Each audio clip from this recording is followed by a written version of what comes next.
Well, beyond just a really bad logo, bad logo is hard to get past.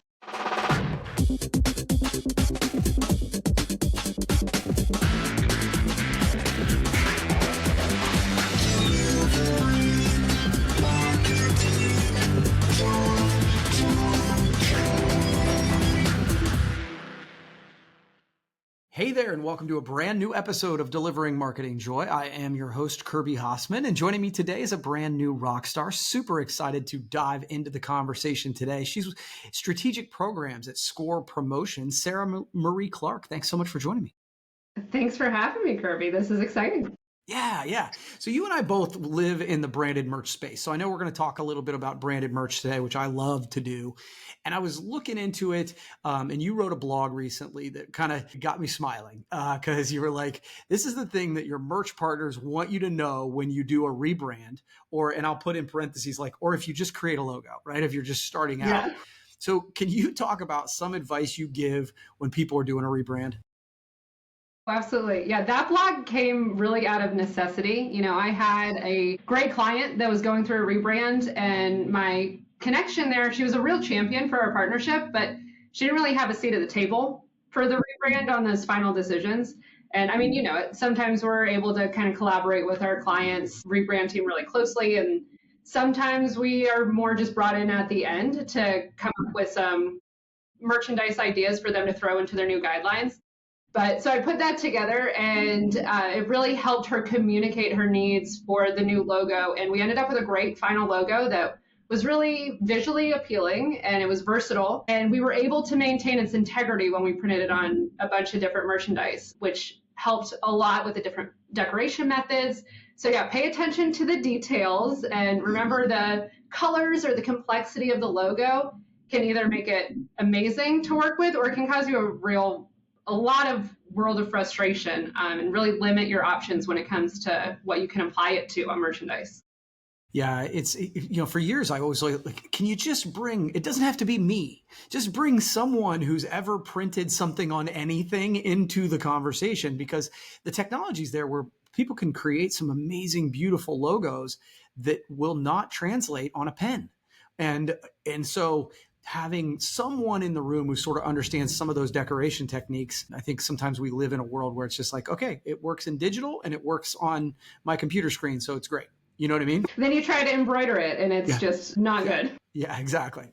You're scrapping it. Well, I love the idea that you wrote a blog to help service them. I think that's a really, I didn't know that you did that, and I think that's really smart. So I've seen you talk about the need for having purpose behind your branded merch. So can you talk a little bit about why that's important? Yeah, absolutely. I think that consumers as a whole today are a lot more educated than they were even just like 5 or 10 years ago. And they really care about and they want visibility into where their money is actually going when they purchase a product or when they support your brand. And our industry has really stepped up with this in a really big way. We have so many incredible product suppliers who have focused on these give back initiatives and responsible sourcing. And by choosing a product like Bombas socks, for instance, or the Mere drinkware, you get an incredible opportunity to really further your brand's positive impact through something that doubles as a marketing piece. And those value adds are noticed by whoever is using or purchasing that merchandise, and they're able to make that strong connection to your brand's values without you having to push a lofty or expensive give back initiative of your own. So simply utilizing the merchandise options that we have right now to give that give back portion tied to each purchase is a huge impact on your overall reach right now. Yeah. And I love that. And I'd also say that the start of the purpose conversation is just like being intentional, right? Being thoughtful first and saying, okay, this is what my brand stands for. Are the things I'm putting our logo on consistent with that? And sometimes it does get into the purpose piece where it's about a give back and whatever, but man, just not saying you'll put it on anything is a start.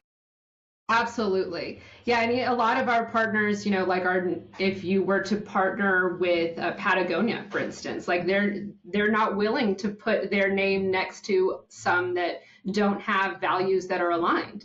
So picking those right pieces to hit your specific values of your brand is really when it makes a difference. Okay. Now, for those who do want to create a branded merch campaign that's actually cool, right? Something that will appeal. I always like, the things that someone will A, want to utilize, and B, will then have an impact because we want to use it. How can we use retail to help inspire us to create better merch? That's what's so fun about our job is we get to go shopping. We're always shopping with someone else's budget. But I love that hunt to find something new that's really going to make someone feel seen by what the product is, and then decorate that to make it perfect for the client's brand. And I think the key to a merch campaign that has true impact, something that people are going to use, they're going to talk about, they're going to post about, is to just shop like you're shopping for a friend. So if you don't know your target audience, who they really are, it's going to be nearly impossible to market to them successfully with merchandise. And you want to at least know their main demographics. That's the starting point to it, but you've got to get deeper than that. So when I'm curating for a giveaway or a gift, or if we're building a branded retail consumer line for a brand, we need to make that memorable and relatable. And to do that, you've got to get past that basic demographic and start thinking about your audience more as a group of individuals who have common denominators in their personalities and their habits and their lifestyle. And you want to ask yourself, what does their day-to-day life look like? How are you getting into that? What product can integrate into that part of their life? What matters to them socially and morally? Are there give back opportunities, or are there products that you can encourage to really encourage their passions? You got to know your target market like they actually matter to you as an individual. And they'll notice that, right? They will welcome your brand into their life a lot more if it has something to do with them. And that's going to have a lot more impact than just your logo on a random shirt that feels more like an advertisement than a gift. Yeah, that's super advice, Sarah. I love that. All right, final question for you. You're doing great. What are some mistakes that you see brands making when it comes to branded merch, and maybe how can they fix it? Well, beyond just a really bad logo, bad logo is hard to get past, but I focus a lot on timing with our clients. So both with the planning ahead properly and trying to stick to a retail buying schedule, especially for our programs, and with being more decisive when you're ordering in order to be a trendsetter. Because we see a lot of brands that really want to stand out with their merch. Either they're taking it as a giveaway or a booth incentive at a show, and they don't want to be giving the same thing out as the next booth next to them, or they really want to wow their audience with a new merch line. In order to make the headlines in those spaces, you've got to really trust your knowledge that you have of your audience and your offering and your brand, and then just trust your creative intuition. Let decision paralysis or too many decision makers kill a great merch campaign. Just dive in. The companies that we see that are making headlines with their merchandise, it's because they are doing things that are different. And you've got to just trust your gut with that stuff. Yeah, if you want to be exceptional, you have to be the exception, right?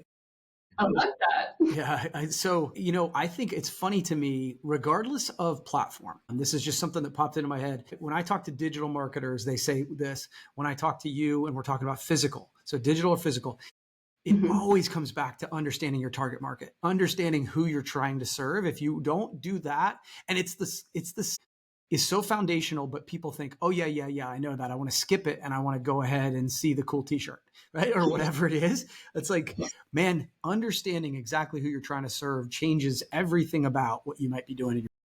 Absolutely. Without that piece, it's just advertising, and nobody wants to be sold. Nobody wants to be advertised to, but they do want to feel like they're a part of something. And when your marketing is able to make them feel like they're seen and they're a part of something, then you start getting a lot more positive response and you make movements with your marketing. Sarah, this has been really fun. I appreciate you doing it. We'll have to do it again sometime. Absolutely. Thanks so much, Kirby. You have a good one. Absolutely. That's going to wrap up this edition of Delivering Marketing Joy. We'll see you next time.